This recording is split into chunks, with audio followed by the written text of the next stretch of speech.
وهجاك داود يا المر لبات يوم استحت كسر هذا برنامج كان كفل قينا دنكا iyo arimaha farxada ciida macwiiska ciida guud ahaanba barnaamijkaadna naga socotaan TV-ga New Africa qaybtiisa afka Soomaaliga guud ahaanba Khartoum barnaamijkeena martii uu ahaa Dr. Maxamed Daahir iyo Ustaad Ahmed Dr. sida ka dhawaajisay laazim inay tahay xafladaha ciida in ay ka duwan tahay xafladaha ama barnaamijyada kale guud ahaanba ay ka duwan tahay marka macluumaadka ama afkaarta lagu gudbiyo waxyaalaha hadda ugu fiican ay isdhihi kartaa waa maxay Dr. xafladaha ciida ama ilmaha lagu soo jiito ama guud ahaanba ay isdhihi kartaa hadda wax naga tahay muhiimaddu waxay tahay in la muujiyo farxadda macnaha maadaama ay tahay maalin farxadeed in aad ku noolaato markaa qaab iska farxadeed ka duwan markaa qaabkii hore aad sababtoo tahay waxaa jira maadaama maalin ay tahay ilaahay uu jecel yahay oo ciid tahay dhar fiican maxaa loo gashanayaa ilmahaaga inaad waji fiican siiso gabadhaada xaaskaaga haddaad hadiyad siin karto haba yaraatee inaad siiso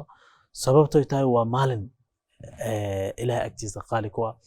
masaakiinta in la dhowro in markaa la isku imaado oo la wada farxo si markaa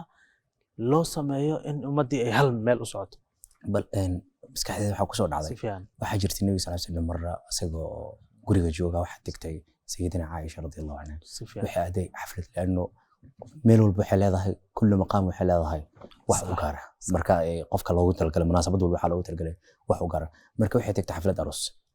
marka waxay ka wada xaflad aroos markay soo noqotay guriga imaaday guriga ku soo noqotay nabi sallallahu alayhi wasallam wuxuu dhahay inta aad marka xafladii aad marka wuxuu dhahay xafladda aad tagtay maxaa dhahday maxaa sameysay marka waxa dhahday wax ma sameyn marka soo dhahay maadaama xafladda aad tagtay waxay ahayd ina dhahay أتيناكم فحيونا نحييكم أتيناكم فحيونا نحييكم ولولا الحبة الثمرة لما سمنت أمانينا ولولا الفارس الوطى ما كنا بواديكم يعني تا عدينيسا أنا فرحت ماجي جرت ها يعني قفك ميل walba uu tago am meel walba uu joogo am barnaamij walba ha ahaado mar walba maqaalka ay asaga loogu talgalay gaar ahaanba qofka marka inuu ka soo muuqdo maadaama aan ku jirno xaflad ciid am farxad ciid aan ku jirno laabudda waxa ay qofka in laga dareemo farxadda jasadiyan maadaama Allah farxsan yahay qofka markuu xadiiska nabi sallallahu alayhi wasallam uu ku tilmaamay adciidooda ilbis jadiidan وعيش حميدا ومتجد يعني وحدنا مثلا ماشي معيشه إني فرحت iyo inay ku jirto guud ahaanba bal Ahmed waxaan filayaa Soomaali guud ahaanba bal aan ku weydiiyay marka hore intaan guud ahaan Soomaali ilaa halkay ku soo noolaatay ma hal meel un baa ku soo noolaatay Soomaali dhexdeeda mise dhul badan baa soo martay Soomaali guud ahaan iyo laba meel baan ku soo noolaaday iyo Muqdisho iyo Hargeysa labadii magaalo baa ku soo noolaatay hadda marka la fiiriyo Soomaali guud ahaan marka la fiiriyo Muqdisho Hargeysa marka la sheego waa magaalooyinka marka ugu weyn guud ahaan bal inta markuu Muqdisho ay joogtay Hargeysa oo soo socotay mar dhulaa soo marteen mise diyaarada ku maatay diyaarad baan ku imaaday waan gartay bal farqa u dhaxeeya iyo waxyaalaha caadadka Soomaaliya labadan dhinac dhexdooda waxyaalaha ugu muhiim badnaa marka kala kulantay waa maxay hadaniyo maalmaha ciid oo kale markii aan Muqdisho joogay hadda Muqdisho waxa degan hooyo qaraabadeeda aba qaraabadeeda degan marka ayaga maalmaha ciid oo kale iyo waynu imaan jireen kaasdan jamaaci baa sameyn jirnay jamaaci ah marka sida kuwan arur ilmadeyaasheeda iyo ilmadeyaasheeda meeshaas aan ku wada kulmi jirnay maalin ciidaas ku sheegaleen jirnay farxadda hadii meel la aaday wala wada aadi jiray waan soo wada laaban jirnay markii dambe xoogaa yar dagaalkii soo yadhna soo kala dhaxgalay 2017 ayaa waxaan go'aansanay in Hargeysa soo dhaafno 2017 2007 bilowgeedii ayaa Hargeysa soo guurnay qaybtii kalena waxay u guureen Kenya anagana waxaan dhimanay Hargeysa marka Hargeysa xilligii aan ku cusbay xoogaa yar adkaatay waayo dadkan asan yani dadka ay ba ka soo fogaatay meel asxaabtii fara badan oo kula soo noolaatay arbacadii iskuulka heentay soo wada kornay ayaan ka soo fogaaday marka meeshan meel cusub dadka karamaayo khaasatan hadii luqadda si fiican hadda laga yaabo luqadda ama qaabka u adeegsanaysid ereyada u adeegsanaysid dadka qaar in hadal ay ku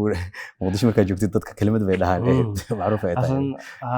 aslan de xiligaas magacyo burnaan oo iska yimaadeen oo xoogaa bal muqdisho markaa joogtay ma jira erey aad dhihi jirtay markaa dadka waqooyiga dhankaa ka imaaday markay hadlayaan aad ku tilmaami jirtay ma jira waqtigaa yare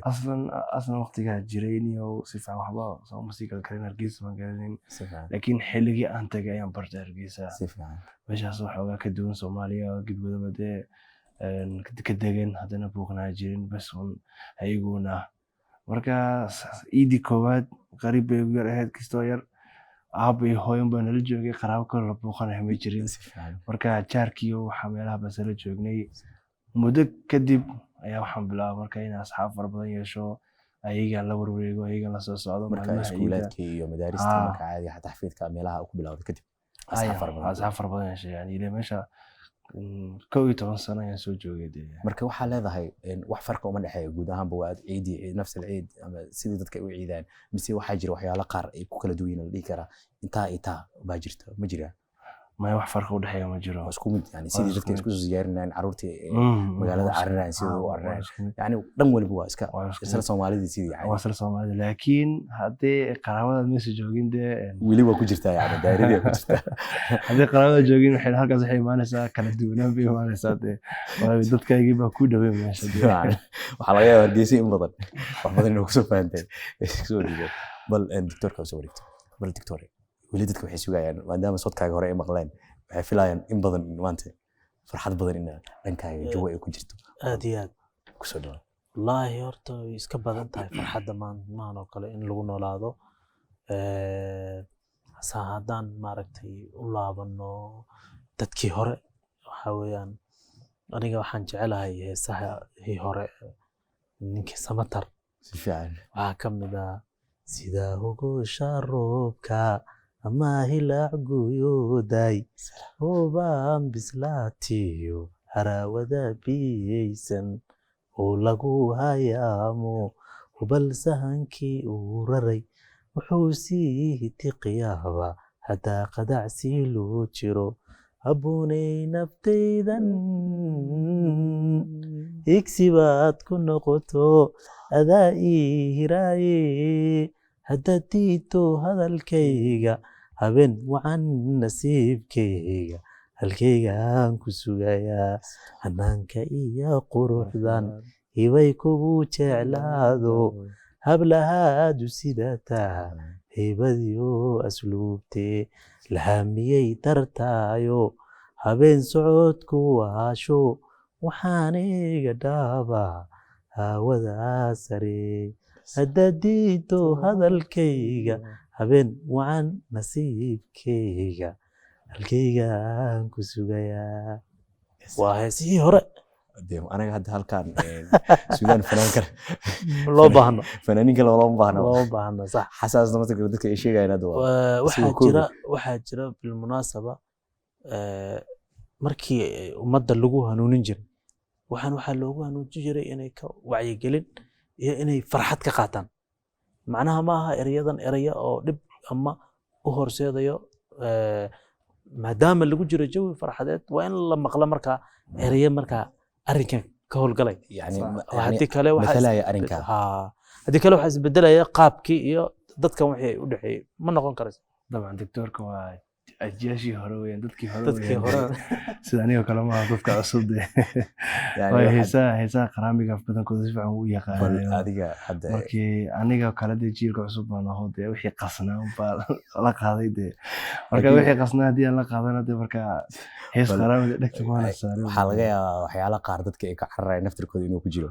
macna fara badan marka dadka aanan filinin inuu ku jiraan bal waxyaalaha qasnaa xataa ma jira waxyaala maanta in loogu talagashay aan oo qaadi kartid Axmed ما جراني أيين ما كبوتي واي حاجة سافر هم وسيلة يعني وعد لا وحسيس عنا ما وحسيس عنا ما لكن كلماتكم دكتور كنا واقعي والله أديت بيوفي عنايين واي كلمات بالله لحن بهنا لكن سيدا يكون أكسين يعني واحد دري ميسا دكتور حسا هذا القاضي أو متتك قاضي حتى لاقيه حتى لنك أصوات كم كلام فيريو إن الصوت بقف كإن صوت بالله لأن وسببته kelimadii xataa macnaheedii wuu yaraaday yani waxaa arkaysaa qofkii muusiga oo kelima joog joog joog yani wixiisa dhan inuu ahaado inay noqoto hadda jacbur noqoto jacbur qata faray ka bax yani wax ku qasan heestii iyo soodkii la isku qasay oo laga yaabo maksar kale oo nooc kale loo geliyay markaa codkiisu waa laabay codkiisi la bedelay yani qofkii ma dareemaysa waxaan nuxurka lahaa ama soodkii saxda ahaa ee risaalada qofka u gudbinay inay tahay wax mudamir ama wax hore u sii socon inuu yahay doctor bal wixii hore wax naga soo xasuusay dadkii hore fanaaniintii hore qaabka ku noolaayeen farxadda kaga qayb qaadan jireen caruurta ee ku boorin jireen ciidanka guud ahaanba waxaa jira raggii hore markii fanki iyo suugaanta laga hadlayo waa barnaamij dheer oo u baahan saacado fara badan waxaa ka mid a ninka la dhaho maxamed axmed kuluc waxaa ka mid a maxamed nin la yidhaahdo maxamed axmed Saleymaan Bidde ragga heesaha ugu fara badan sameeyay waxaa ka mid ah nin la yiraahdo dadkan waa dadkii Xasan Aan Samatar maya waxay isku jiraan fanaaniin iyo waxay isku jiraan abwaano maxamed axmed kuluc waa fanaan weyn oo la yaqaano maxamed xasan aan Samatar waa fanaan axmed Saleymaan Bidde waa nin ku caanaha ereyada inuu sameeyo wuxuu sameeyay sida geed caleen loo ubax guudka qariyeen oo gooni laamo ay midiba geesteed guntin mid ah leedahay gabar yahay kalgacal baa goortan ku eegaba qalbigayga galisa ereyada waxa iskale axmed Saleymaan Bidde waxa qaaday markaa maxamed axmed kuluc waxa kaloo jira ereyo uu leeyahay ninka la yiraahdo dhakhtarkii jacaylka la yiraahdaa ninkan dhakhtarkii jacaylka waa khusuusi way yani waa laga malexnaa waxa la dhahaa marka ninka maxamed cali kaariya la dhahaa waxa way heesiisa heesaha uu qaaday Samatar inta u badan isaga sameeyay waxa kamid ah mataqaanaa heesaha uu sameeyay waxa kamid ah hadbaad kicin haybadaadu noqotay hodan baad ka tahay qurux hadbaad kicin haybadaadu noqotay hodan baad ka tahay qurux macnaha wuxuu amaanayaa gabar wuxuu leeyahay haybadaadu yani wax walba way ka qaalisan tahay waa ninka luqadda cusub waa hadda ku fahmay oo isaga dhakhtarka jacaylka la dhahaa waxaa ku soo kordhay nin la yiraahdo Cabdinaasir Macalin waxa uu leeyahay isagana heesa aad u qiimo badan waxaa ka mid ah ma garanaysaa waxaa ka mid ah lacalmaday waxaa tahay sida cuudka oo kale ku caashaqay cadaari hay jabinin cadowgeen noqon mid aan ku cilba lacalmada waxaa tahay sida cuudkii oo kale ku caashaqay cadaari alla cadaari hay jabinin cadowgeen noqon midan ku cilbaxo allah ya maxamed waxa weeyaan Cabdinaasir Macalin laga yaabaa jiilkana raggan ma ku badno hadday maqlaan hadday waxa ka magol meel u socdo kalimaadka la dhacay magol boqorada codka waxa way boqorada codka waa taqaanaa hadda Suudaan aad baa looga yaqaanaa waxay dhahaan Xaliima Soomaaliya gabadh weyn way 9aad 8aadki ilaa meesha ka heesisay waxaa ka mid ah heesaheeda ay qaaday xataa Khartoum bay ku qaatay 8aadki waxaa ka mid ah heesaheeda inay qaaday hees la yiraahdo mataqaanaa jacayl dhigma lagu qoray jacayl waxaa la ereyada hadraawi baa iska hadraawina waxa waaye markuu meelo wuxuu ka soo qabtaa ereyada waxa waaye dhulkii cirka u dhaxaysa waxaa kale oo ka mid ah fanaaniintan oo aadka u qiimo badan oo aad yani ka tagay ereyo qiimo leh miisaaman waxaa ka mid ah fanaanka weyn Cumar Dhulle حتى عرورتيسا كدب حتى ايغا نفتركود فنانين عمر dhulle waa taqaanaa wuxuu dhahayaa wixii haboonba marun halaabe oo habsan heekan wixii horeete haataniyo danna ilaaheshii hadal macaanay hanan wanaagi ilaaheshii ما هي إلهي عمر dhulle waxa weeyaan ereyaduu samayn jiray وانا قاعد laxankuu samayn jiray wuuna qaadi jiray يعني حتى كتاركي وحيالها gitaarka kulli waxa dhan isaga qaadi jiray isaga qof kaamil la dhigi jiray qof kaamil wax ah walba marka asaga waa samaysta. fanaan buuxu ah markii gabadhiisa isku dhacaan wuxuu dhihi jiray aniga jaanis hal isiiyo aan kula hadlo kabanka u garaaci jiray way heshin jireen يعني bal دكتور ha usoo noqdo wahagaag daawadayaal weli waxaan ku jirnaa qaybihii hore barnaamijka ama qaybihii dhexe barnaamijka qadri raxaysiin isku soo naqasho wacan hanaga fogaanina